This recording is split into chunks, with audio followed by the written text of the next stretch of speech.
Fala galera, Felipe Investe aqui. No vídeo de hoje vamos estar falando sobre outro Kinea High Yield, o KNHY11. Ontem eu comentei sobre um Kinea que era somente CDI e esse é de indexador misto, tanto IPCA quanto CDI. Patrimônio líquido do fundo 2,77 bilhões, número de cotistas aproximadamente 25 mil, dividendos a serem pagos no dia 17 de 3 de 2025, R$ 1,10 por cota. Tem uma taxa média de IPCA mais 12,75% ao ano e CDI mais 5,08% ao ano. O valor da cota patrimonial, R$ 98,38 e o valor da cota mercado, R$ 99,50. Aqui a gente pode ver que a posição ao final do período, ele comenta que ao fim de fevereiro, o Kinea High Yield apresentava alocação em relação ao seu patrimônio líquido de 94,8% em ativos alvos, 4,7% em LCI, a renda fixa, e 7% em instrumento de caixa. E a parcela investida em CRIs de IPCA corresponde a 81,1% do patrimônio do fundo, com a remuneração média de 12,75% ao ano e um prazo médio de 5,5 anos. Já o montante investido em CRI CDI corresponde a 12,7% do patrimônio, com uma remuneração média de CDI mais 5,08% ao ano e com prazo médio de 1,6 anos. Aqui é a distribuição dos dividendos, como eu falei, no dia 17 de 3 de 2025 serão pagos R$ 1,10 por cota, isentos de imposto de renda, que representa uma rentabilidade de 1,07%. Fundo mais antigo que o outro, né, que eu falei ontem, deu início no dia 20 de 6 de 2018 e uma taxa de administração um pouco pesada, na minha opinião. Lembrando, galera, que esse fundo é somente para investidor qualificado. O que é investidor qualificado? Aqueles que têm um patrimônio acima de 1 milhão ou aqueles investidores que assinam o termo. No caso, para ter esse fundo, ter o Canip e entre outros aí, que são somente para investidores qualificados. Principais movimentações na carteira. Teve novas operações aqui no valor de 15,1 milhões. Galeria Home Equity, um volume médio aí de 10,7 milhões, é uma taxa de IPCA mais 11% ao ano. E o outro é o Projeto Prudente, Vila Prudente, 4,4 milhões a uma taxa de IPCA mais 9,60% ao ano. Fala um pouco das operações compromissadas, que o veículo nesse passivo financeiro é de aproximadamente 6,5% do patrimônio líquido. Resumo da carteira, aqui a gente pode ver que apesar de levar o nome High Yield, ele está mais para o Middle Risk. Ele tem um pouco de residencial pulverizado, que já dilui bastante o risco, né, por ser pulverizado. Tem escritório, logística, shoppings e outros. Então esses três últimos que eu falei são segmentos bem tranquilos, né. Alocação total por indexador, ele tem quase 80% aqui em IPCA.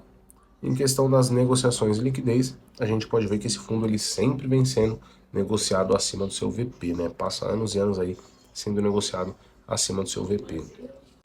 Informações contábeis, a DRE do fundo, né? A gente pode ver que o resultado líquido vem crescendo desde o ano passado até fevereiro de 2025 desse ano. Então, para esse mês, teve um resultado líquido de 30,3 milhões e uma distribuição de 31 milhões. Se a gente vê aqui em questão do resultado por cota, ele teve um resultado de R$ 1,07, porém ele teve um resultado distribuído de R$ 1,10. Pegou 3 centavinhos de reserva aí para compor esse resultado de R$ 1,10.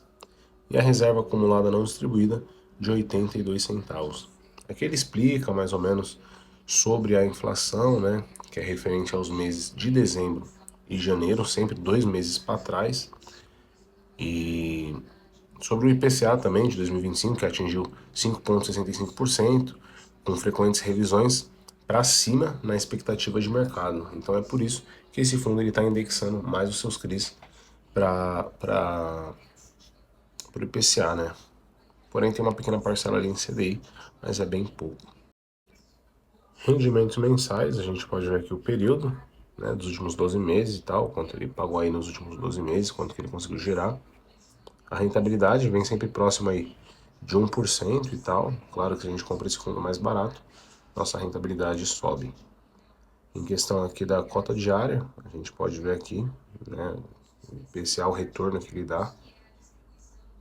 Carteira do fundo, então a gente pode ver aqui a porcentagem por CRI, né, a maior porcentagem é de 5,8%, MRV Pro Soluto 297, porém essa MRV ela se repete ainda algumas vezes e tal, como por exemplo esse shopping, até marquei aqui, o Reckitt, porém é bem pouco o Reckitt. Esse shopping ele se repete 5 vezes, por exemplo, em 1,3%, então ele vai dar mais de 5%. Aí, né, só esse shopping Sumaua. Aí tem creditas e tal. O restante da carteira de ativos, a gente pode ver também que no outro fundo imobiliário que eu tinha lido ontem, tá aqui esse CRI 67, que é o projeto Freguesia do UOL. Inclusive eu até brinquei e tal, falei que era perto de casa, porque de fato realmente é. Mas o que eu quero passar para vocês, é sempre bom a gente analisar os CRIs justamente por isso. Porque, por exemplo, suponhamos que esse CRI aqui, Freguesia do UOL, seja 10% do patrimônio líquido nesse fundo imobiliário e no outro. Então eu já vou ter uma exposição de 20%, porque é o mesmo devedor, só que pegou dinheiro emprestado com fundos diferentes. Então a gente sempre tem que estar analisando isso, tentar sempre diversificar ao máximo. Por isso que eu falo, é muito importante a gente estar vendo quem são os devedores e tal.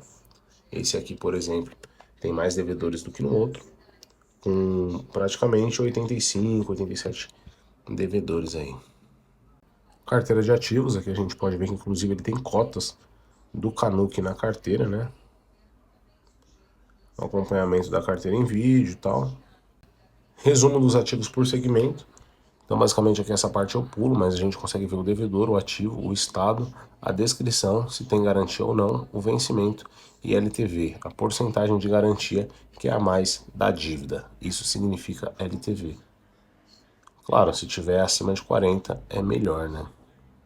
Essa parte que eu vou pular para não ficar muito extenso o vídeo, mas antes de eu pular, vou te pedir um favor. Se você está gostando, já se inscreve no canal, deixa seu like, ativa o sininho, manda para mais investidores esse vídeo, para grupo de investimento que você tem, para algum parente, algum familiar seu.